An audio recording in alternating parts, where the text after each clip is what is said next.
Watumishi wa Mungu, nawasalimu kupitia jina takatifu la Yesu Kristo. Mimi binafsi namshukuru Mungu kwamba amenijalia kuwa salama kabisa.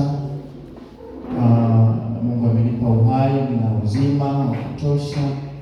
Kwa neema ya Mungu nimeiona siku ya leo na jioni ya leo tena. Ninaamini hata kwako pia Mungu amekulinda uko salama. Bwana Yesu asifiwe.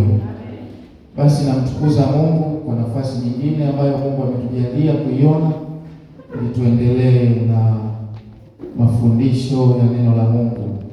Nashukuru kuwaona baba na mama wakiwepo nyumbani mwa Mungu wakiwa wazima wenye afya. Namtukuza Mungu sana kwa ajili yao. Amen. Nashukuru kwa ajili ya wazee wa kanisa waliopo. Mungu ameendelea pia kuwatunza na kwa ajili yako pia. Bila kupoteza muda sana, kwa sababu tuko kwenye semina tulianza jana, ninaomba tukazane sasa tuendelee. Ninaomba tu usiku tuwepo, uje tutajifunza usiku kwa habari ya uvumilivu. Somo letu halibadiliki, tunajifunza kwa habari ya uvumilivu kufanya tupokee yale yote Mungu ametuahidi. Tutajifunza usiku kwa habari ya uvumilivu wa Yusufu. Tutaona namna gani alivumilia mambo gani. Kwa habari ya uvumilivu wa Bikira tutajifunza, na kesho tutajifunza, tutaona watu wawili, baadhi ya watu waliovumilia hadi ya kuzaliwa, au nabii kwa habari ya uliotabiriwa kwa ajili ya kuzaliwa kwa Yesu. Na wa kwanza wao tutajifunza kwa ajili ya mtu mmoja anaitwa Simeon katika Biblia, lakini wa pili tutajifunza kwa habari ya nabii mmoja mwanamke alikuwa anaitwa Ana. Tutaona namna gani walivumilia wakati wakingojea ahadi ya kuzaliwa kwa Bwana Yesu. Bwana Yesu asifiwe sana. Bwana Yesu asifiwe. Haleluya. Karibu sana mwambie jirani yako karibu, tuendelee na mafundisho. Amen. Mungu yuko mahali hapa, Yesu Kristo na Roho Mtakatifu yuko katikati yetu. Kwa hiyo atatuhudumia bila shaka. Jana tuliangalia habari ya uvumilivu, ndio somo kichwa cha somo letu, kufanya tupokee yale yote Mungu ametuahidi. Tukasoma kitabu cha Habakuki 2 mstari wa 2, anasema bali ya njozi ile kwamba uingojee hata kama ikikawia, lakini lazima itatimia, kwa sababu hiyo ni kweli na imeamriwa kwa wakati ambao Mungu ameukusudia. Lakini tukaangalia uvumilivu wa mtu mmoja anaitwa Ayubu. Alifika mahala akaanza kulalamika, anasema na kuita Mungu nisikilizi, lakini nimejaribu sana kutarajia kuona mwanga, badala ya mwanga ninaona giza. Tukasema maneno hayo yanaweza kumpata mtu ambaye yuko katika kutarajia kitu fulani, anaona ni kama kitu anachokitarajia kinakawia, anaweza akalalamika hivyo. Lakini katika mambo yote Biblia inasema kwamba Mungu alimsaidia Ayubu, hakuweza kumkufuru Mungu au kumtukana Mungu. Yote aliyopokea, nadhani Ayubu alikuwa vizuri, amesimama katika mstari wa Mungu, na hatima ya Ayubu ilikuwa ni njema sana. Tutaona huko mbele. Na tukaangalia maisha yetu siku hizi, kwamba maisha tulionayo ni maisha ya mwendo kasi. Kila kitu tunataka vitu ambavyo vinaenda haraka. Voda wana nani moja wanaita Voda faster, yaani mambo ya haraka. Lakini tukajaribu kuangalia kwamba sasa hivi tunataka kila kitu kiende haraka, lakini tukajifunza kwa namna fulani kwamba kumbe vitu ambavyo vinakuwa ni vya haraka kimwili, lakini kiroho Mungu wetu taratibu wake anataka kwamba tuweze kuwa na subira, kufanya mambo kwa utaratibu. Lakini tukajaribu kuangalia baadhi ya vitu ambavyo leo vipo vinafanyika kwa haraka. Mfano, mchungaji baba yetu alisema kwamba kweli kuna mahindi ya miezi michache, lakini anaanza kugunguliwa ikiwa bado hapo hapa shambani. Kitu kinakuwa ni kama cha haraka kweli, lakini kumbe kinakuwa na madhara. Lakini mimi nikasema kwamba kitu ambacho kinapatikana kwa subira kubwa na kwa uvumilivu mkubwa, matokeo yake huwa ni makubwa zaidi kuliko kile kinachopatikana kwa namna gani? Kwa haraka. Kwa hiyo kitu ambacho kinaonekana kama kinakawia, lakini matokeo yake huwa ni mazuri. Jifunze kwa mama mjamzito, anabeba mimba miezi mingapi? Anabeba miezi mingapi? 9, si ndio? Miezi 9, process zinafanyika kwenye tumbo la mama, anatengenezwa atoke mwanadamu aliyekamilika. Akitoka mtoto ambaye hajakamilisha hiyo miezi, anaitwa jina gani? Ni njiti eti au ni ndelile, wanasema hivyo, mtu ambaye hajatimiza muda wake. Kwa nini mama asifurahi kwamba asante Mungu umenipumzisha mapema, miezi 6 tu au 7 nimezaa mtoto? Mama ananyong'onyea kwa sababu gani? Kiumbe hicho kimezaliwa kabla nini ya wakati wake. Kumbe katika kusubiri ndipo pale ambapo tunapata kitu kilichofanyaje, kilichokamilika. Bwana asifiwe sana. Japo kusubiri kuna gharama zake, lakini kwa anayevumilia kusubiri anapata matokeo yaliyo mazuri, yenye tija, yale ambayo yanastahili, kwa sababu tumefuata process na kanuni za Mungu. Kwa hiyo kwa namna yote tukajaribu kuangalia watu ambao wanaweza kaona kwamba Mungu amechelewa kumjibu, wanaangukia kwenda kwa waganga wa kienyeji kina sangoma, na matokeo ya waganga wa kienyeji huwa sio mazuri. Kuna watu wanapewa nyoka badala ya kupewa mtoto, hitaji lake ilikuwa ni mtoto, amemwona Mungu amekawia, anaenda kwa waganga, anapewa kiini macho, anapewa likiumbe la ajabu ambalo hata halifai. Kwa sababu gani? Huyu mtu alitaka kutumia shortcut. Tulia kwenye kusudi na mpango wa Mungu ili upate kitu kilicho kamili. Bwana Yesu asifiwe sana. Lakini tukaangalia kwamba kwa nini tunasema uvumilivu tufanye tupokee yale ambayo Mungu ametuahidi.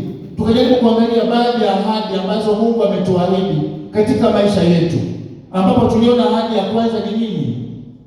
Ahadi ya kufanyaje? Ya kuponywa, kwamba Mungu ametuahidi kutuponya magonjwa. Tukasoma mistari mingi kidogo pale, lakini tukasema ahadi ya pili kwenye ahadi gani? Ahadi ya kubarikiwa. Mungu anasema utabarikiwa mjini, vijijini na mashambani, mpaka chombo chako cha kutia unga kitabarikiwa. Hizo ni ahadi ambazo Mungu amezitoa kwetu. Unaweza ukaona ahadi hizi zipo na unamwomba Mungu kwa habari ya baraka, ukaona pengine baraka hizi zimechelewa. Subiri tu, kwa wakati wako Mungu atakubariki, kwa sababu ameahidi kufanyaje? Kukubariki. Mungu ameahidi kunibariki, lazima tu anibariki, kwa sababu Mungu hasemi uongo. Lakini tukaangalia ahadi nyingine ya tatu, ni ya kufanikiwa, ambapo sasa Mungu anasema nitakupa kibali na akili njema. Lakini tukasoma katika kitabu cha Zaburi anasema kwamba kwamba kila alitendalo litafanyaje? Litafanikiwa. Mafanikio. Mungu anakupa kibali cha kukutana na wakuu, kibali cha kukutana na watu wa aina fulani. Na tukasema Mungu akikuondolea kibali, wewe utakuwa ni mtu wa tofauti sana katika jamii. Unaweza ukafika labda kuna kikao fulani wamekaa wanajadili mambo fulani ya maana. Kama huna kibali utakuwa ukinyosha mkono, hata anaisimamia hiyo zoezi hakuoni. Anasema wapo, wewe anakuacha ulie mbele. Umenyosha kabisa na mkono hivi. Anaona wapi? Aliye nyuma yako, tena yuko mbali. Unaweza ukaona ukanyosha mkono akakupoint kuzungumza. Ukaongea point sana, lakini ukashangaa watu wazao, neno gani hili? Neno hilo kasimama mwingine akalizungumza, likafanyaje? Likapigiwa makofi. Kinachotofautisha hapo ni nini? Ni kibali. Katika Biblia yupo mfalme anaitwa Sauli. Mungu alimkataa asiwe mfalme wa wapi? Wa Israeli. Lakini Mungu alipomkataa hakumuondoa pale. Sauli aliendelea kuwa bado mfalme hata kama ameondolewa kibali na Mungu. Alikuwepo, lakini mambo alikuwa anayafanya yalikuwa hayapokei kibali. Akaingiwa na roho nyingine.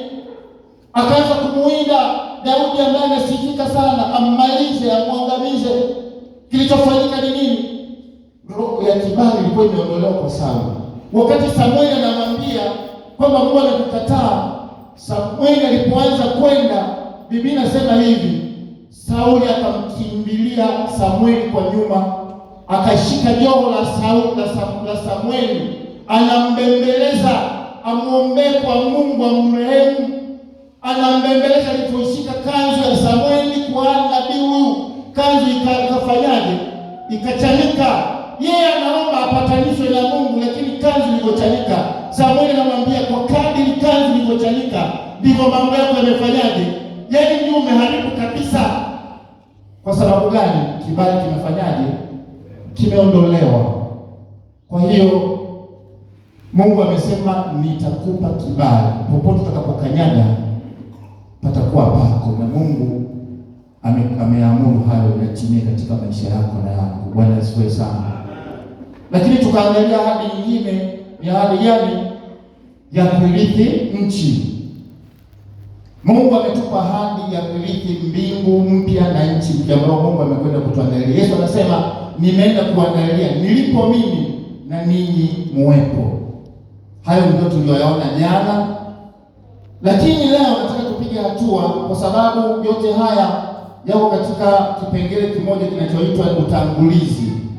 Tunajaribu kuangalia utangulizi wa somo letu, tupate mwanga kidogo kwa habari ya neno linaloitwa uvumilivu.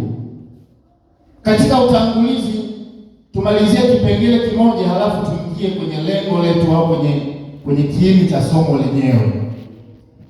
Kuna kipengele ambacho tulibakisha jana, kimesema uvumilivu ni nini, kutambua maana halisi ya uvumilivu, ikiwa ni katika kipengele cha utangulizi. Uvumilivu ni nini? Uvumilivu ni nini? Tunapozungumza uvumilivu tunamaanisha nini hasa? Kuna maana mbili ambazo tutakwenda kuzitazama kwa haraka. Maana tutaangalia katika vipengele viwili kwa habari ya kamusi ya Kiswahili. Nilijaribu kupitia nipate maana sahihi tunapozungumza uvumilivu kwa mujibu wa kamusi yetu ya lugha ya Kiswahili inamaanisha nini. Halafu baadaye tutaangalia maana ya neno uvumilivu kibiblia, japo ni mambo yanayoshabihiana, yako karibu, lakini tujaribu kuangalia katika sehemu zote mbili. Katika kamusi ya Kiswahili neno uvumilivu linamaanisha hivi, inaweza kuwa ni subira. Uvumilivu tunaweza kusema ni subira. Katika Biblia inasema saburi, subira. Lakini inaweza kuwa ni hamu, ile shauku. Hamu, mtu anasubiria kitu kwa hamu, anakuwa na shauku ya kupata kitu fulani. Hamu. Ama inaweza kuwa ni ustahimilivu au uwezo wa kuvumilia hali ngumu, kuvumilia machungu au ucheleweshwaji bila kukata tamaa au kulalamika. Una hali ngumu, unacheleweshewa kupata haki yako fulani, lakini unakuwa na uvumilivu, haukati tamaa. Japo unaona ni kama unacheleweshwa, lakini unasubiri, haukati tamaa, maana una hamu ya kukipokea kile kitu, una shauku na kitu fulani. Inaweza kuwa ni ustahimilivu, uwezo wa kupambana na shida,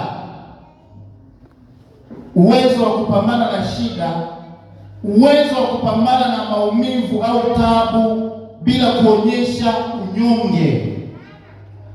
Hiyo ni maana ya kamili ya neno nini? Uvumilivu. Bwana Yesu asifiwe. Utayari wa kukubali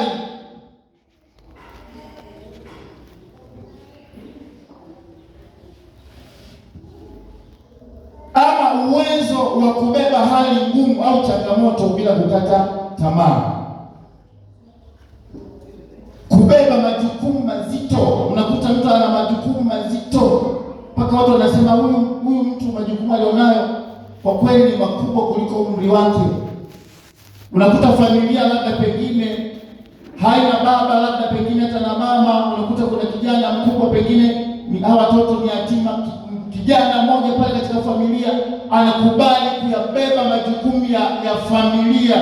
Yeye anakuwa baba, huyo anakuwa mama, anajitahidi kuwalisha wadogo wake, kuwasomesha wadogo zake mpaka wafike mahala na wenyewe pa kujitegemea.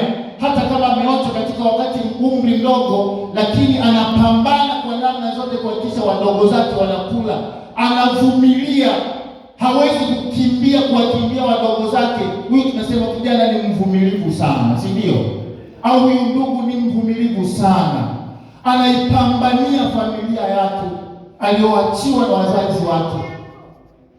Hakati tamaa, anajitahidi kupiga vibarua, anahakikisha wale mpaka wakujitambua na wao watakaposimama tutamsifu huyu kwamba kijana huyu ni shujaa, ni mvumilivu sana, amepambana mpaka dakika ya mwisho.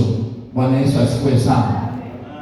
Hizi ni maana tofauti za uvumilivu, lakini mtu anaweza kuwa na mtazamo wa haki na lengo, yaani anakuwa na mtazamo fulani, hata kama pengine anachokitaka kiko kama kule mbele ng'ambo ya barabara, lakini hapa ili afike ile njia yake kuna gogo tu limewekwa hapo, huku na huku ni kolongo, hapo katikati kuna kanjia kembamba sana, anapita kwa shida, lakini kwa sababu anajua ninakoenda ni kule ndiko ambapo nitapata mahitaji yangu, anavumiliana na hali yoyote ya njia anayofanyaje, anayoipitia mpaka afike kwenye nini, kwenye lengo au alikokusudia kufika. Bwana Yesu asifiwe sana. Haijalishi njia anayoipitia iko namna gani, anavumiliana nayo, anakabiliana nayo bila kuvunjika moyo, wala bila kuangalia uembamba wa njia. Yeye lengo lake linakuwa afike kule ng'ambo ambapo anatarajia na kusudia afike, maana anajua kule ng'ambo ndiko kuna mema yake yanamsubiri. Bwana Yesu asifiwe sana. Haangalii njia inayoipitia ikoje, ameupiga moyo konde, anasema hapa kwa namna yoyote lengo langu nifike kule. Na watu ambao wana tabia ya uvumilivu hawaangaliaji changamoto anayopitia kwa wakati huo, anakuwa anatangulia kufika anakokwenda hata kabla hajafika, kwa sababu lengo lake afike kule, malengo yake yatimie, kusudi lake likamilike. Mashaka yote anayaondoa, haangalii njia ikoje, lakini anaangalia nataka nifike kule ng'ambo yaliko mema yangu. Bwana Yesu asifiwe sana. Kwa kibiblia uvumilivu haitofautiani sana, haina tofauti kubwa na kamusi ya Kiswahili na maana zake. Tunapozungumza uvumilivu kibiblia inamaanisha kwamba ni hali ya kungojea kitu au jambo hadi litokee au litendeke pasipo kujali urefu wa muda ama mabadiliko ya kimazingira. Ni hali ya kungojea kitu ama jambo hadi litokee au hadi litendeke pasipo kujali urefu wa muda au mabadiliko ya kimazingira. Kwa mfano, Mungu amekuahidi jambo ukiwa hapa katika maisha yako. Mungu huwa hatazami kwamba umefika mahala umehama na umehamia Nyanzumla, kwamba kwa sababu Mungu alikuahidi hapa na wewe umehamia Nyanzumla basi ile ahadi ya Mungu imepotea hivyo. Hapana, haijalishi mazingira ambayo umekuwa nayo ni wapi. Yeye Mungu huwa anaangalia kusudi au kwamba atimize kila ambacho amezungumza na wewe. Kwa mfano mzuri tu tuliangalia habari ya Yusufu. Mungu amemtokea katika ndoto, akazungumza naye kwamba atakuwa nani baadaye. Pamoja na kuuzwa utumwani, ile ndoto ilibadilika? Haikubadilika. Haikuangalia mazingira kwamba huyu mtu nilimwahidi akiwa nyumbani kwao lakini sasa yuko kwenye nchi ya utumwa huku. Nimbariki nisimbariki kwa sababu amehama mazingira? Popote ulipo, maadamu Mungu amesema, lazima itokee hivyo.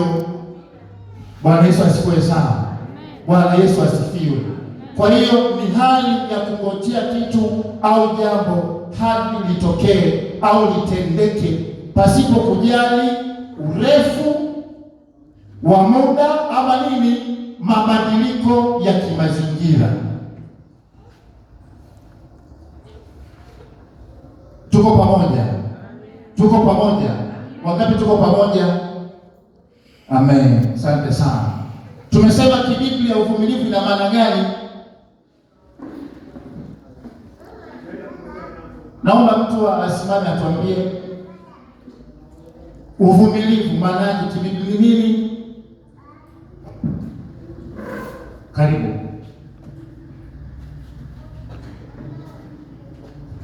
Bwana Yesu asifiwe. Biblia tunasema uvumilivu ni hali ya kulingojea jambo au kitu fulani pasipo hadi jambo litokee bila kuangalia mazingira au changamoto unazopitia. Asante sana. Yaani unakusudia mpaka kitu kile kitokee ama kitendeke katika maisha yako. Naomba tusome kitabu cha Kumbukumbu la Torati sura ya 16 mstari wa 20.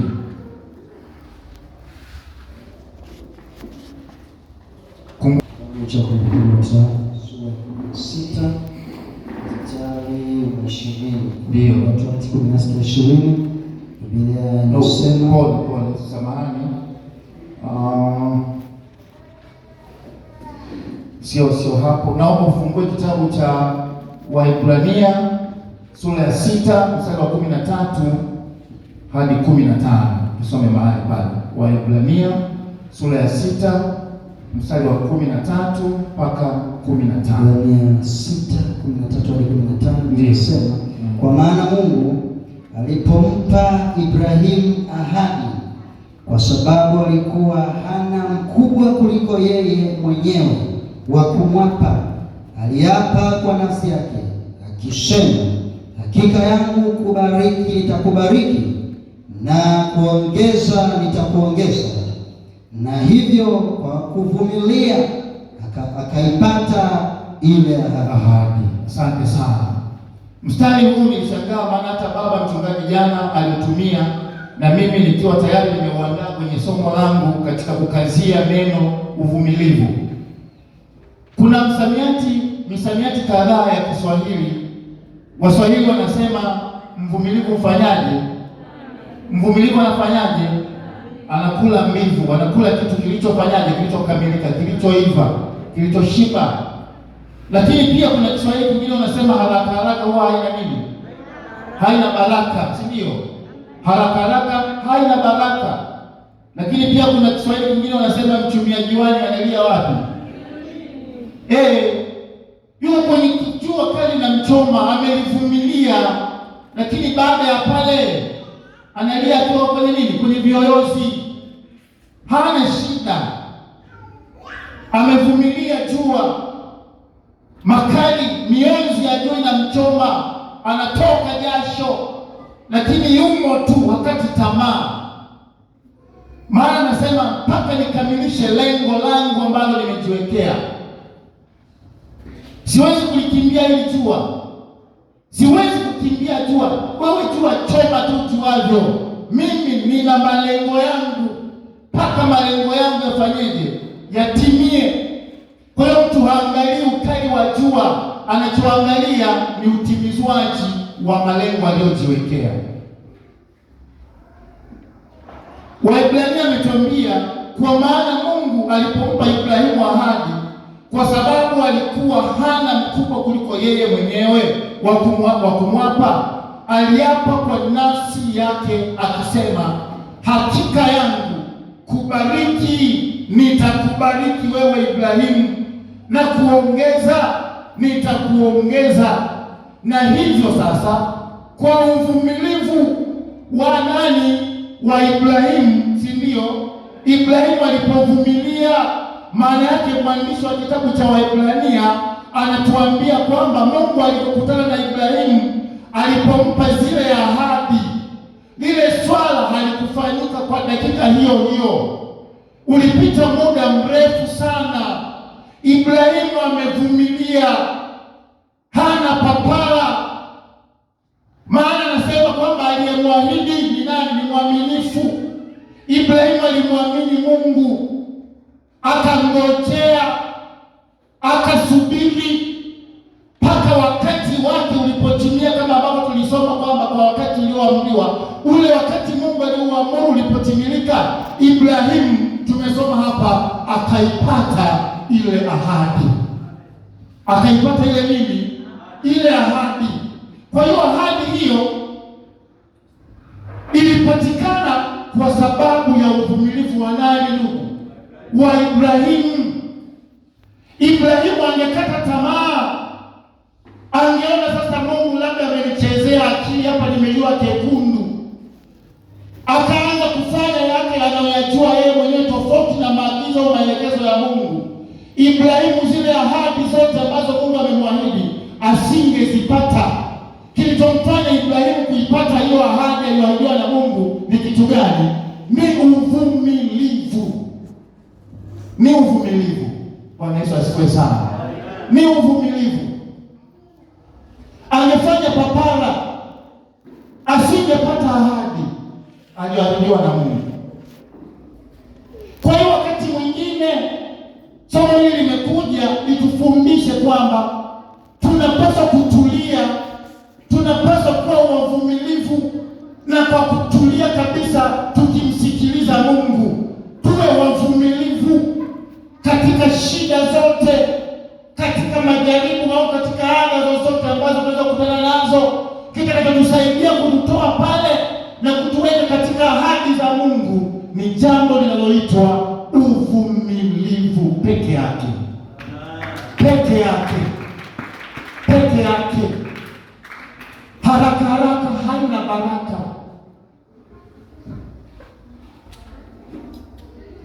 Pole pole ndio mwendo, wanasema hivyo. Unatembea kwa pamoja na kwamba wewe unatamani litokee sasa hivi, lakini maadamu ule muda hauamuru wewe, ni lazima utambue hivi, muda wa kukamilika kwa baraka au kwa ahadi ya Mungu huwa unaamuriwa na nani? Na Mungu peke yake. Mimi leo natamani niwe milionea leo, yaani nikimwomba Mungu sasa hivi, Mungu nipe utajiri, Mungu nipe utajiri, Mungu nipe magari na nini kama wengine. Natamani hivi, mwishoni tu mwa wiki hii nipokee nini? Yamkini nimeomba sana, miaka imeenda sioni, lakini najua ipo siku ambapo Mungu ni utimilifu wake, yale ambayo ninayoyaomba kwake atayatenda yote kwa wakati aliyouamuru yeye. Inategemea sasa ni wiki moja, ni mwezi mmoja, ni mwaka mmoja, miaka mitatu au miaka mingi kama Ibrahimu, lakini kwa wakati wake lazima Mungu ayatimize kwangu, maana aliyeahidi ni mwaminifu sana. Bwana Yesu asifiwe sana. Aliyeahidi ni nani? Ni mwaminifu sana. Ni lazima atimize. Katika ahadi ni lazima uelewe kwamba kuna ahadi ya jumla ambayo Mungu anaweza katuahidi kama watu wa kanisa hili, ni ahadi ambayo tunatakiwa kuipata wote.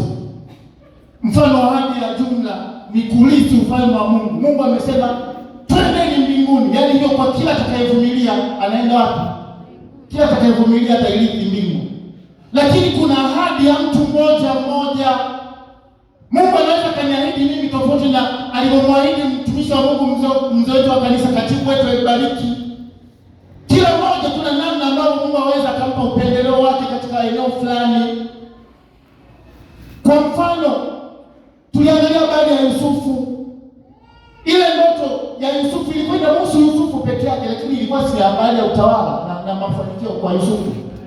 Haikuhusu ndugu zake, ilikuwa ni ya kwake. Kwa hiyo katika ahadi ni vizuri kujua kuna ahadi ya mtu mmoja mmoja. Mpaka hapa tulipo ninaamini kuna vitu ambavyo wewe na Mungu mmeahidiana naye. Hiyo ni ahadi ya wewe na Mungu. Usikate tamaa, kwa wakati wa Mungu ataitimiza kwako. Kwa mpango wa Mungu ataitimiza kwako. Usiwe na wasiwasi, usiwe na wasiwasi. Alivyosema Mungu kwako itakuwa tu. Hata kama watainuka watu hapa kutaka kukuuza utumwani, wewe wacheke tu, waambie mimi Bwana nina siri na Yesu, yanifanya niwe nani? Ndio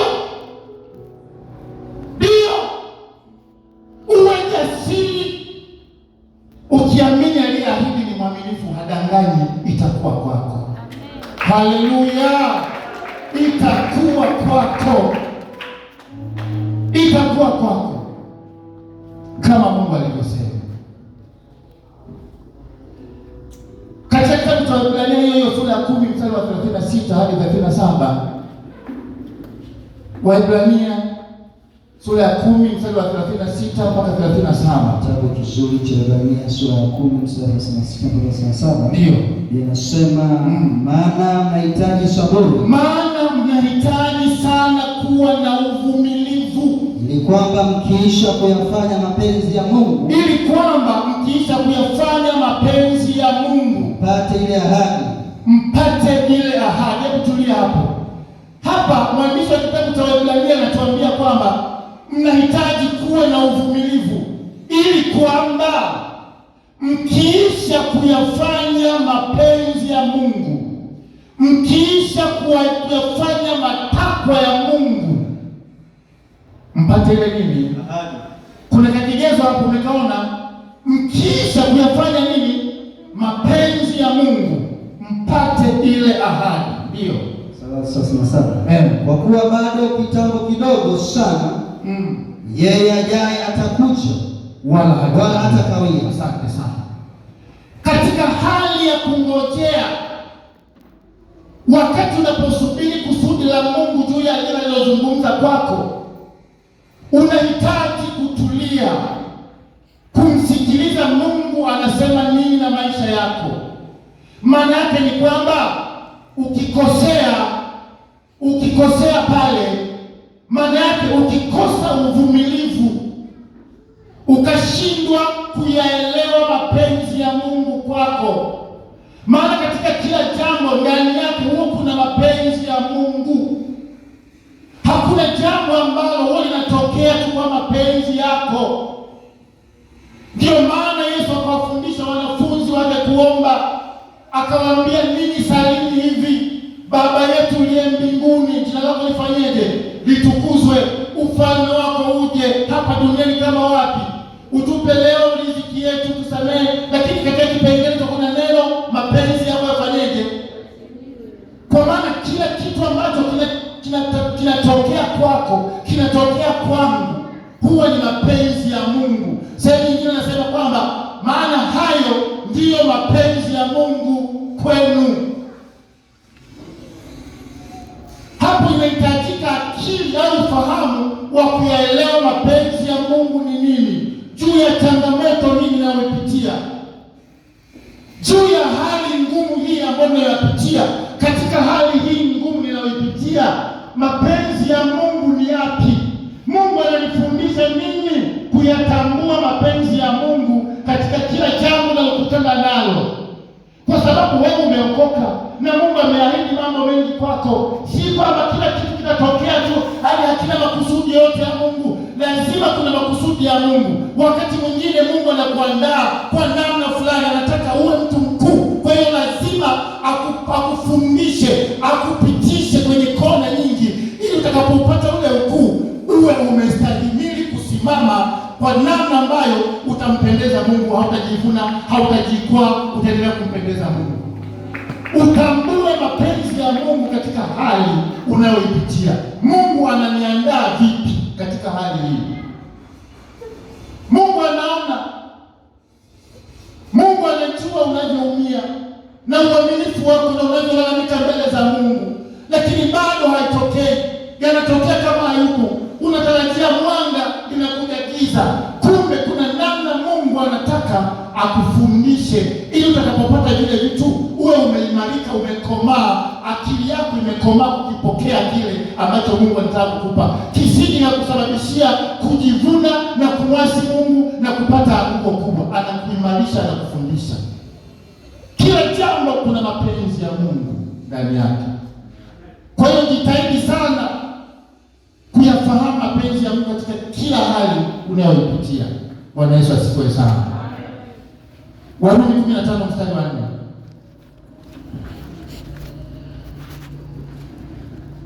Warumi 15 mstari wa 4.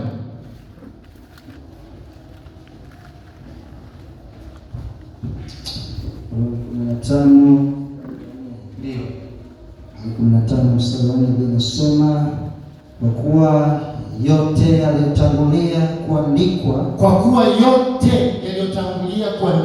yaliandikwa ili kutufundisha sisi, ili kwa subira na faraja ya maandiko, kwa saburi, kwa kusubiri na pamoja na faraja ya maandiko, tupate kuwa na tumaini.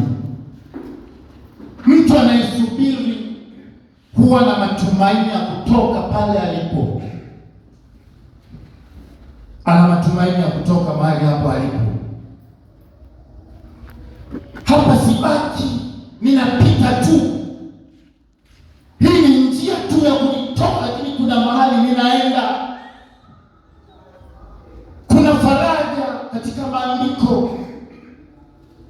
Ibrahimu alivumilia, hiyo ni faraja ya kimaandiko, akapata ile ahadi. Kwa hiyo na mimi napaswa nivumilie. Unajipa tumaini katika moyo wako, unaweka tumaini kwamba hapa nitatoka, ninatumaini hapa sikai, kuna mahali ninaenda. Mathayo sura 24 mstari wa 12. Mathayo 24:12.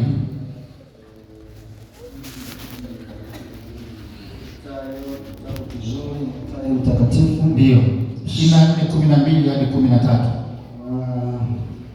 Biblia inasema 24:12-13 ndio inasema na watatokea na kwa sababu ya kuongezeka maasi upendo wa wengi utapoa, lakini mwenye kuvumilia hata mwisho ndiye atakayeokoka. Ndio tena habari njema ya ufalme itahubiriwa. Basi ni 13 tu hapo. Amen. Anasema na kwa sababu ya kuongezeka maasi upendo wa wengi utapoa. Kitakachowafanya hawa watu kupoteza upendo ni nini? Kuongezeka kwa nini? Kwa maasi. Maana yake mtu anafika mahala anakata tamaa, anashindwa kukaa kwenye kusudi la Mungu, anashindwa kukaa kwenye mpango na kusudi la Mungu juu ya maisha yake, anabebwa na uasi, upendo unapoa. Lakini anazungumza hivi, anasema hivi mstari wa 13, lakini mwenye kuvumilia hata mwisho ndiye atakayefanyaje?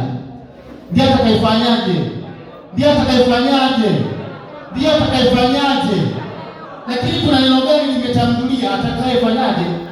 Atakayevumilia mpaka mwisho.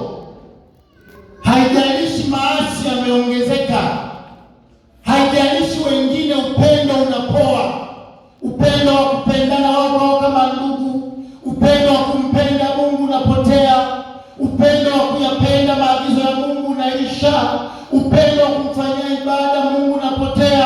Wengine wanakumbwa na hayo, lakini mwingine anasema hata kama wengine wanapoteza upendo wa kumpenda Mungu, mimi Bwana na Mwokozi wa maisha yangu nitampenda daima katika maisha yangu.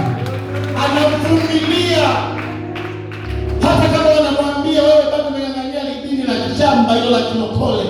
Mwalimu Jose, ni dini gani umeng'ang'ania? Lakini mtu huyu amekaza kwa Bwana, anasema hata wakiniambia dini ya kulia, mimi ndio hiyo maadamu nina Yesu wangu, nimemhakikisha nikimuomba na nijibu, na njia hii ni sawa sawa. Hata wengine wapoteze upendo, hata wengine maasi yaongezeke,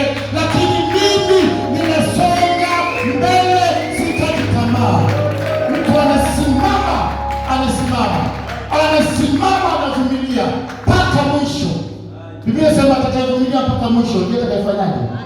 Maana kuna wengine uvumilivu utawashinda, wataiacha imani. Na watu wanaiacha imani sasa. Wanaiacha imani sasa. Lakini isiwe hivyo kwako. Isiwe hivyo kwako. Vumilia mpaka mwisho. Utaona baraka ambazo Mungu ameziahidi katika maisha yako. Bwana Yesu asifiwe sana. Bwana asifiwe. Kwa hiyo ndugu yangu, naomba sana usitolewe kwenye reli. Yaani baki hapo hapo, uko sehemu sahihi. Wanasemaga inyeshe mvua, ipige jua, simama hapo hapo. Mtarajie Bwana, mngojee Bwana kwa wokovu juu ya maisha yako na juu ya ahadi zake juu yako. Bwana atakutendea hadi utashangaa. Bwana atakutendea. Wewe mvumilivu tu. Ninajifunza mambo mengi sana juu ya kanisa letu mahali ya Kohole Magogo.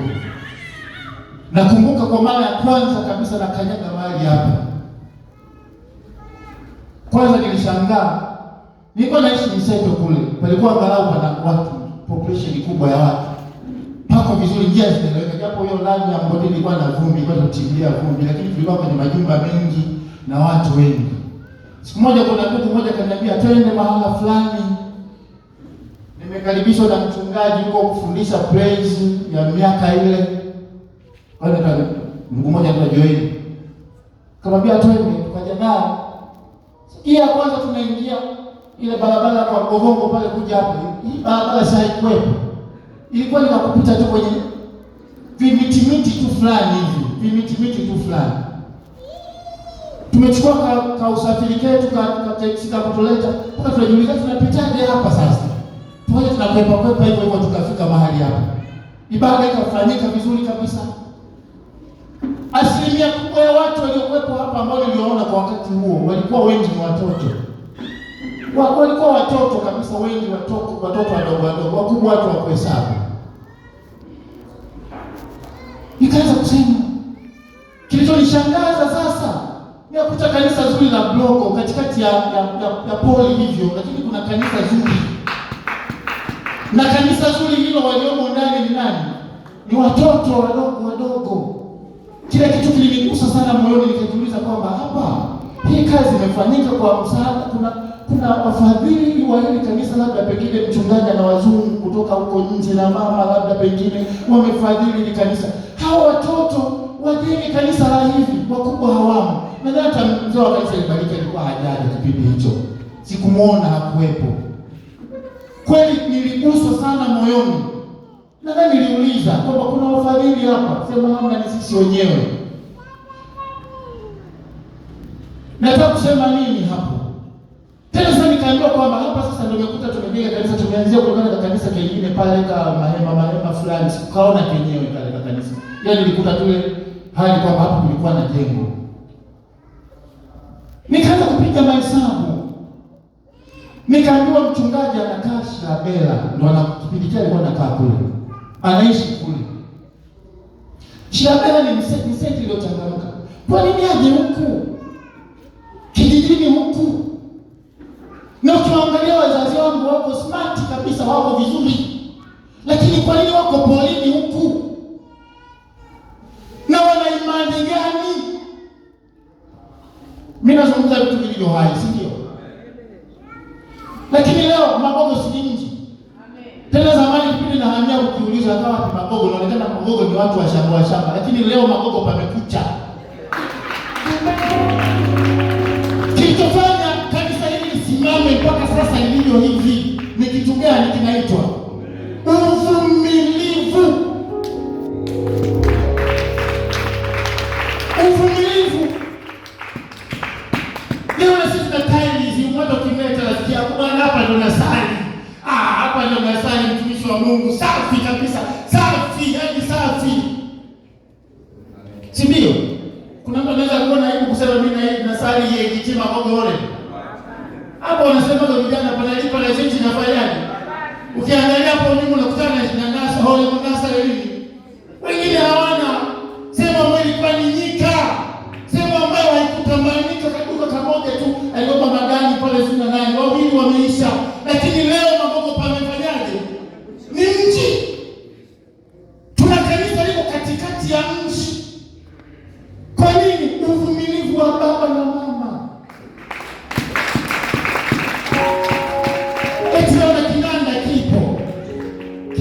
hiki, si kinanda hiki.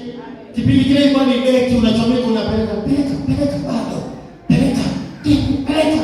Leo kinanda hiki. Sifa tunapiga, yaani ukikutana beat na upigo hapa ya siku, kenda Nyangumu na ikitana kwenye inapigwa beat hiyo. Ni beat la pamoja na sifa. Tenzi za rohoni unaangalia leo kama 5. Hilo tu ni beat. Lakini tuna kinanda, vitu vinapigwa vya original vya special kwa ibada usiku. Yametokeaje haya? Uvumilivu. Wazazi wetu wasingekuwa na uvumilivu, wangekimbia hapa, pasingekuwa na kanisa. Wanakutana changamoto nyingi wakikusimulia juu ya huduma hapa. Ndio maana leo mtu akiinuka hapa kinyume na watumishi wa Mungu, laana ni lazima impate, kwa sababu Mungu anatazama vile wito wake aliweka ndani yao. Hawakukataa kutumika hata mazingira magumu na mengi ambayo amewapitisha Mungu. Halafu leo ukiuke kinyume chao, Mungu lazima kulaani. Sikutishi, nakwambia ukweli. Kwa sababu gani?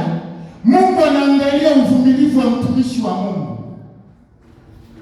Aliyopitia ni mengi. Leo tunaimba haleluya, tunaongea na maiki nzuri zinasikika, tunakaa kwenye viti vizuri vya plastiki. Kilichosababisha yote haya yatokee ni neno uvumilivu. Hakuna jingine, ni uvumilivu. Ni uvumilivu.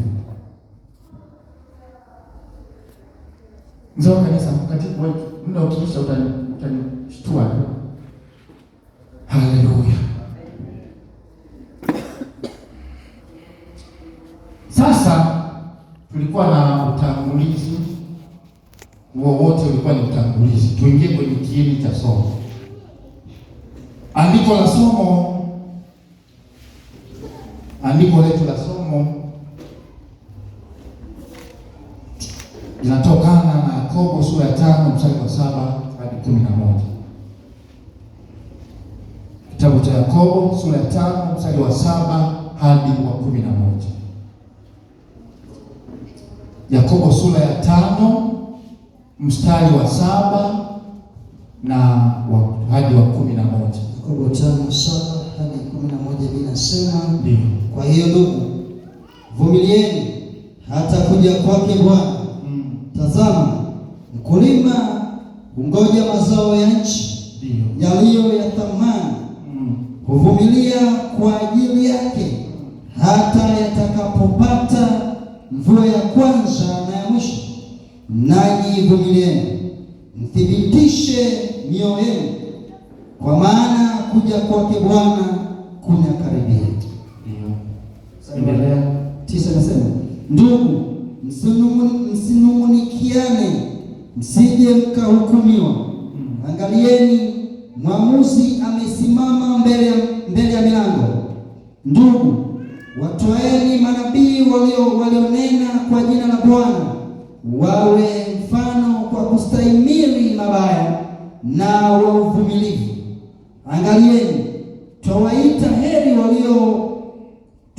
heri wao waliosubiri. Mmesikia habari ya subira yake Ayubu. Mmeuona mwisho wa Bwana, ya kwamba Bwana ni mwingi wa rehema, mwenye huruma. Asante sana. Yakobo anatuhimiza kuwa tunapaswa kuvumilia. Uvumilivu huu unaanza tu pale unapomwamini Yesu, na unaisha pale Bwana atakapokuja kukuhamisha duniani kupeleka mbinguni. Mpendwa, uvumilivu ni safari isiyo na kikomo. Tunapaswa kuvumilia. Hatuwezi kuvumilia tu kwa siku 2-3. Uvumilivu ni safari ndefu isiyo na kikomo. Kikomo chake pale tutakapohamishwa kutoka duniani kupelekwa mbinguni. Hapo ndipo tunapaswa sasa kuishi kule, maana kitakuwa hakuna cha kuvumilia. Kule ni kumsifu Bwana, hakuna majaribu, hakuna dhiki, hakuna shida, hakuna, yaani ni kumsifu Mungu. Kwa safari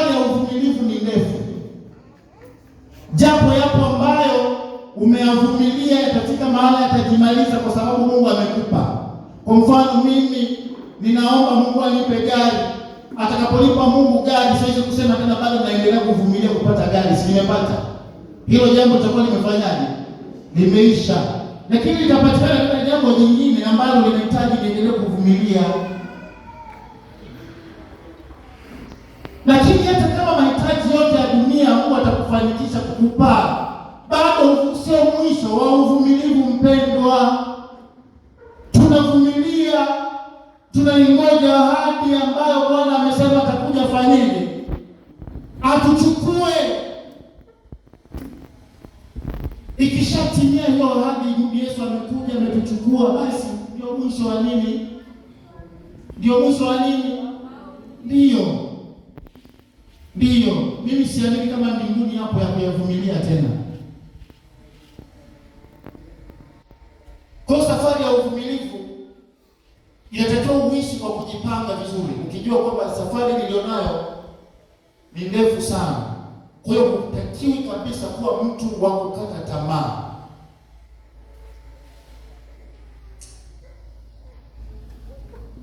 Bwana Yesu asifiwe sana. Haleluya. Yakobo anatupa mfano wa mkulima wa shamba. Mkulima baada ya kumaliza kulima huwa na jukumu la kungojea nini? Mazao ya nchi. Biblia imesema kwamba huvumilia kingojea mvua za kwanza hadi za nini? Hadi za mwisho, si ndio? Hadi za mwisho. Lakini mkulima huyu anapongojea huwa hakai tu kusubiri, bali huwa na mambo ya kufanya juu ya shamba analongojea nini? Mazao yake. Hivi unaweza kulima tu kapanda, halafu kakaa ndani tu kwamba nishalima nasubiria mazao. Mzee mmoja ni mkulima mzuri, alibaki bustani. Unapolima ukapanda mbegu, ndio mwisho wa kila kitu, tunasubiria mazao. Kuna vitu vya kufanya. Wakati tunangojea mazao, ni sawa mazao unangojea. Lakini kuna vitu vya kufanya. Lazima kuna palizi, utalipalilia shamba lako liwe safi. Unalipalilia. Lakini kuna muda utatakiwa kuweka mbolea kwenye shamba lako. Kuna mambo mengi yanayofanyika. Labda kuweka dawa wadudu wasiingie wakaliharibu shamba lako, unaolivumilia likupe mazao. Kuna wakati mwingine utalinda, likishaweka wale watoto na linda, labda pengine lima mpunga tayari, unaweka kila kitu liko safi. Kuna muda kuna ndege watakuja kudonoa yale mazao unayotarajia. Kuna kuta mtu analinda ndege wasiharibu nini? Yale matunda anayotarajia kuyavuna. Lakini kuna wanyama wanaweza kaja, ng'ombe wakalisha shamba. Lazima mtu aweke ulinzi, anakuwa yuko bize wakati anangojea kuvuna mavuno aliyoyapanda. Uvumilivu, ili tufikie malengo ya kuvumilia, hatuwezi kusema tuna uvumilivu kakati hivi. Kuna vitu ambavyo vinatakiwa vionekane ukililinda shamba lako la uvumilivu ili likupe mazao mema. Katika kupokea ahadi ambayo Mungu amekuahidi, hatukai tu tukabweteka. Ndio maana tunahimizwa wakati mwingine kwamba ombeni bila kufanyaje? Bila kukoma. Tunapoomba namna hiyo, tunaendelea kumsihi Mungu atupe roho hiyo ya uvumilivu, atupe uvumilivu. Kuna vitu vya kufanya wakati tunangojea kupokea ahadi ambayo Mungu ametupa. Hatukai tu tukaandika nje kwenye kochi, Mungu amesema atanipa tu. Yeye ukarelax kabisa. Mimi Mungu amesema na mimi tayari. Kwa hiyo ninaamini kitu tutakipokea tu maana Mungu amesema. Ni mwaminifu sana. Wewe kuna kitu cha kufanya. Mwambie jirani yako kuna kitu cha kufanya. Mwambie kwa msisitizo kuna kitu cha kufanya. Wakati tunaingojea ahadi ya Mungu itimie katika maisha yetu. Bwana useme, mwambie kuna kitu cha kufanya. Wakati Mungu anaandaa kutupatia majibu yetu. Bwana Yesu asifiwe. Hatukai kizembe.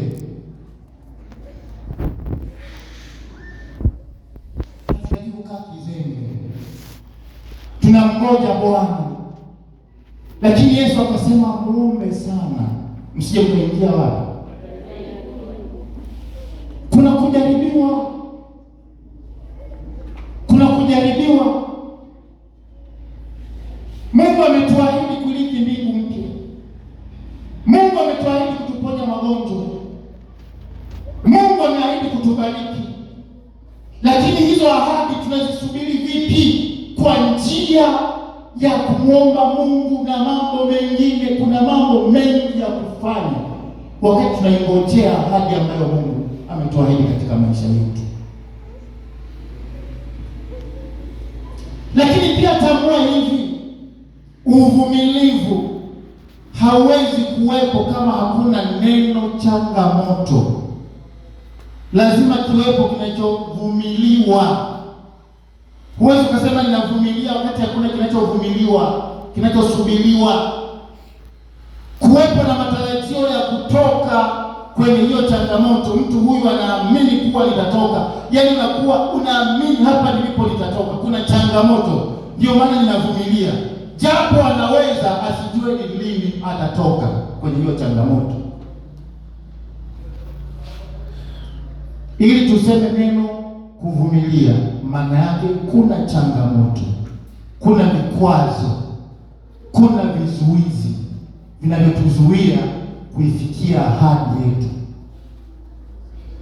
Ndio maana tunapaswa kuwa na mambo ya kufanya, kumwomba Mungu, kujivika nguvu ya Roho Mtakatifu, kusimama kishujaa, kukabiliana na hizo changamoto ili tuipate ahadi ambayo Mungu ametuahidi.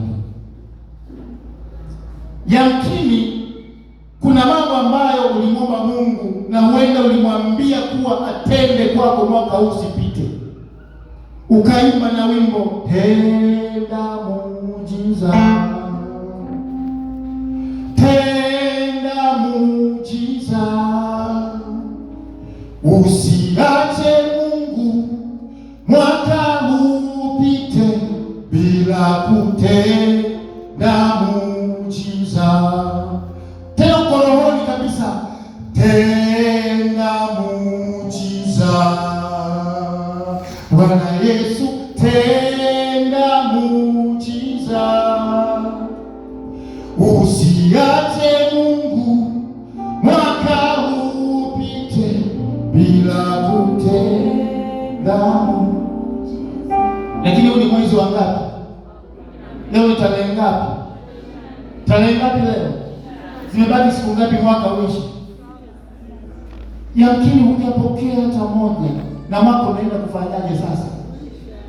Na wimbo umeimba, lakini hujapokea.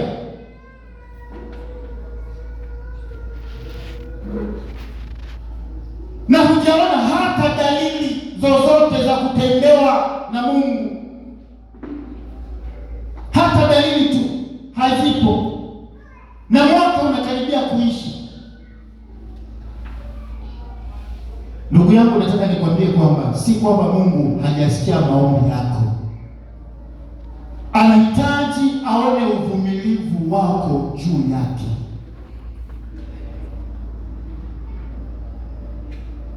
Bwana asifiwe sana. Bwana asifiwe sana. Bwana Yesu asifiwe. Mungu aweza akasema umemwona mtu wangu fulani, kama hajaona kitu kinachoitwa uvumilivu kwako. Je, utamkimbia akichelewa kukujibu? Anataka aone hivyo. Utaendelea kuwa na yeye, au akichelewa kukujibu utamkimbia? Kuna watu wao wanamkimbia na kutafuta njia zao wenyewe. Anasema Mungu amechelewa, nitafute njia zangu mwenyewe nazozijua sasa. Nimetarajia mwanga, nimetokea nini? Alikuwa anasema kadi na Jehova, ndivyo mambo yanazidi kuwa magumu. Ayubu anasema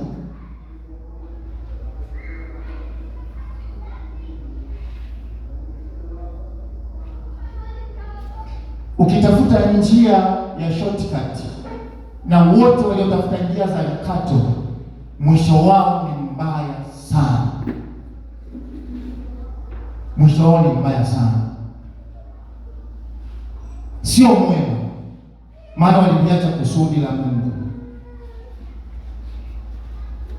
Ndugu yangu, nataka nikwambie, usijaribu kumwacha Mungu hata kama unahisi amechelewa kukujibu katika maisha yako. Hili ndio neno la Mungu amenipa.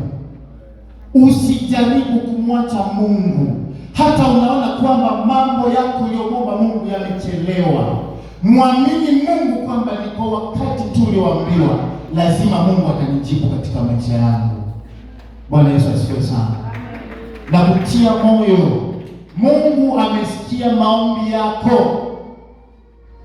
Kama umevumilia mengi kwa muda mrefu, ni wakati ambapo umefika. Mungu anakwenda amekuhakikisha anakwenda kukupatia yale ambayo umemwomba Mungu kwa muda mrefu. Katika semina hii Mungu atafanya kwako. Kama umevumilia, Mungu ameona uvumilivu wako, ni wakati wako wa kupokea, maana unastahili kupokea. Unastahili kupokea.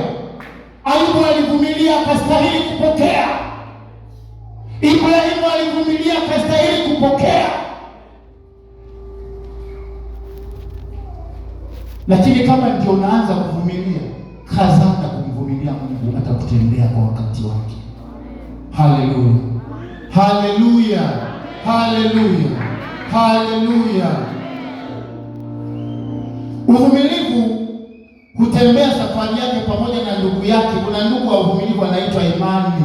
Huyu ni ndugu wa uvumilivu. Ni sawa na Kulo na Doto, ni sawa na mguu wa kulia na wa kushoto, wanatembea pamoja.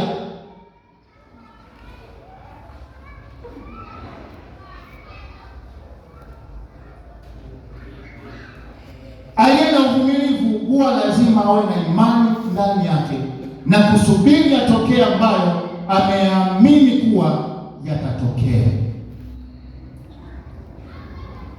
Aliye na uvumilivu huwa lazima awe na imani ndani yake na kusubiri yatokee anayoamini kuwa lazima yatafanyaje? Lazima yatatokea. Tusome Yakobo 1 mstari wa 3 hadi 4.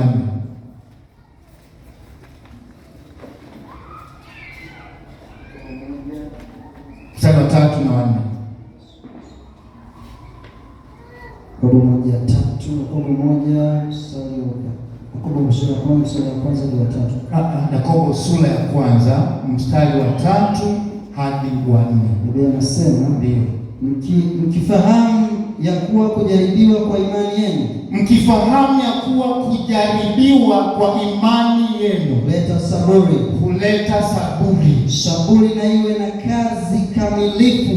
Saburi lazima iwe na kazi kamilifu, mpate kuwa wakamilifu na watimilifu bila kupungukiwa na neno. Mpate kuwa wakamilifu na watimilifu bila kupungukiwa na neno. Anasema mkifahamu ya kuwa kujaribiwa kwa imani yenu huleta kitu kinachoitwa nini? Saburi, uvumilivu maana yake, au kusubiri. Lakini anasema saburi na iwe na kazi timilifu. Ni lazima uvumilivu huo ukamilike katika maeneo yote, ukamilike katika imani, ukamilike katika kuzishika amri za Mungu, kama ambavyo alisema pale kwamba ni lazima myatende ambayo ndio mapenzi ya Mungu, ndipo mpate kile ambacho mnachokusubiria. Kwa hiyo lazima tuwe na ukamilifu, lazima tuwe na ukamilifu bila kupungukiwa na neno. Tutimie katika upendo wa kumpenda Mungu, tutimie katika kuwa watakatifu, tutimie katika maeneo ya kuamini Mungu kwamba atatenda, tutimie. Maana katika Biblia kuna sehemu anasema mtu mwenye mashaka anasema roho ya Mungu haina nini? Haina furaha naye. Kuna mwingine anamsubiri Mungu, jicho moja liko hivi, anaangalia kwa waganga, jingine liko kwa Mungu, yeye anategemea Mungu akichelewa tu na chombo anaenda Kigoma kwa sangoma. Yeye anaangalia jicho moja kama amefumba, lakini jingine kumbe ameachia uwazi huko dirisha, anaangalia sehemu nyingine. Tumeambiwa kwamba saburi lazima iwe na kazi iliyo namna gani? Timilifu, bila kupungua neno. Tunapomwamini Mungu kwamba atatenda, yaani tufike kabisa, tukae kabisa katika hilo kwamba hapa nimefika. Wasukuma wanasemaga wigasha manjaja. Kuigasha manjaja ni kufanyaje mama Yohana? Yaani unakaa kwa kujiachia kabisa kwamba hapa nimefanyaje. Si unakaa hivi hapo Mungu na nikupe leo na nimefika. Hapa nimefika, hakuna kwingine pa kwenda. Saburi na iwe na kazi ya namna gani? Tunaambiwa timilifu, iwe na kazi timilifu. Maana nyingine ya uvumilivu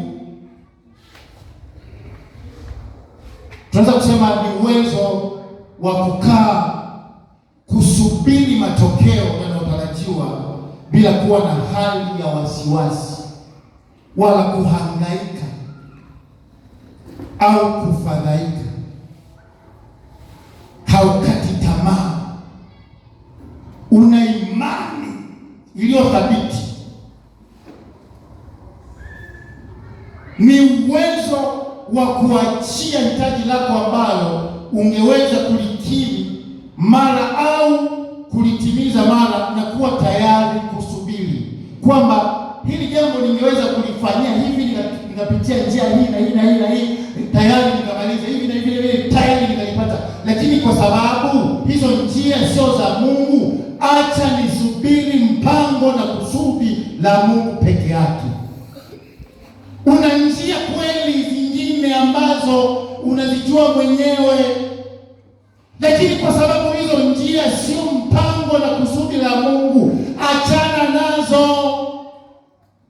Una njia zingine ambazo pengine jirani yako amekwambia yeye amezitumia biashara yake sasa hivi na wini, akakushirikisha na wewe kwamba bwana, utahangaika na biashara kako haka, wewe ungenikubalia mimi nikakupeleka sehemu ambapo mimi nimeenda na mambo yangu, si unaona sasa hivi yanaenda yako salama. Unakuta mtu anafungua masikio, lakini kama mtu ambaye anamjua Mungu na ahadi zake, atamwambia wewe nenda ukafanikiwe, mimi hapa na ngoja Mungu mpaka atakaponijia, atakaponibariki. Maana aliahidi nani? Ni mwaminifu. Hababaiki.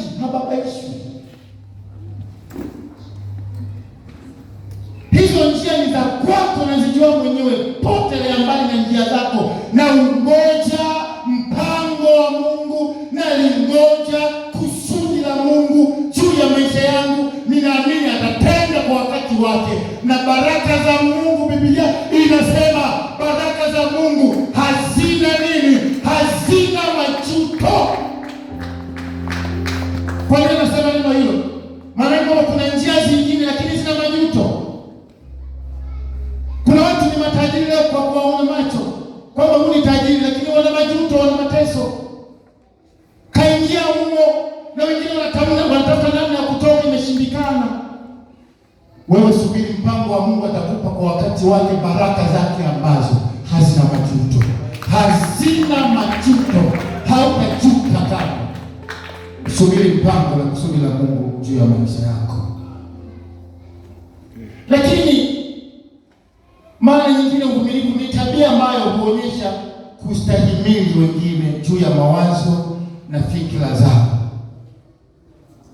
Mimi naweza kuwa nafahamu kitu fulani, lakini mwingine nafahamu kitu fulani.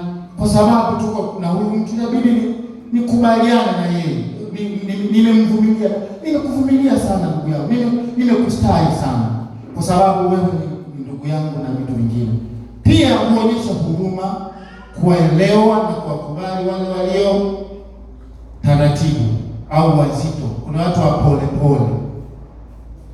unakuta mnaenda naye sehemu, yeye mwendo ni pole, alafu unataka kutembea kama anatembea na mzee pole, yeye anataka aende kijeshi, alafu yeye tu pole. Unashangaa tu mnamwacha. Mtu asiweza kumvumilia huyu, atamwambia shauri yako na mwendo lako, mimi nafanyaje? Si ndio? Hata kwenye kutembea watu wanahitaji kuwa na kuvumiliana. unaukubali mwendo alionao mwenzako. Anatembea gari polepole, wanaenda kijeshi, wewe wa kijeshi na mvumilia, tunaenda polepole, si mko pamoja? Mko pamoja, mnavumiliana hivyo. Lakini inaweza kuwa ni uwezo wa kubakia mtulivu katikati ya machafuko. Yaani kuna machafuko, watu wanarusha mikono, tumekataa. Ametulia, mtu anangojea aone jambo hili litaishaje. Ametulia, amevumilia katikati ya machafuko na misukosuko mbalimbali ya maisha, kwa sababu unajua ya kwamba Mungu yupo, anatawala mambo yote. Kwa hiyo Mungu atamaliza haya. Hana sababu ya kupigizana kelele, kushindana na wengine, maana huyu mtu anaamini chochote Mungu atakachokiamua hapa kitakuwa ni sahihi sana. Lakini inaweza kuwa uwezo wa kufyonza ama kunyonya maudhi. Mtu mwenye uvumilivu anafyonza maudhi, anayanyonya yote kwake, anayakamua na tupa kule, hayamsumbui tena, anaendelea kuwa salama. Ana uwezo mkubwa, ana uwezo mkubwa. Watu wenye uvumilivu nao pia huwa wanakasirishwa wakati mwingine na kukerwa, lakini anakuwa na namna anaweza kudhibiti ile asiharibu mambo. Anamvumilia na anamwambia wewe hasira nyamaza. Lakini mtu ambaye hana uvumilivu, ndugu yangu, unashangaa analipuka, anaanza kuongea maneno mengine, unashangaa anaongea mpaka matusi, anaongea vitu vya ajabu, unashangaa huyu naye ni nini? Kumbe tatizo amekosa nini? Amekosa kitu gani? Uvumilivu. Amekosa uvumilivu. Jamani, tuna maombi mbele yetu.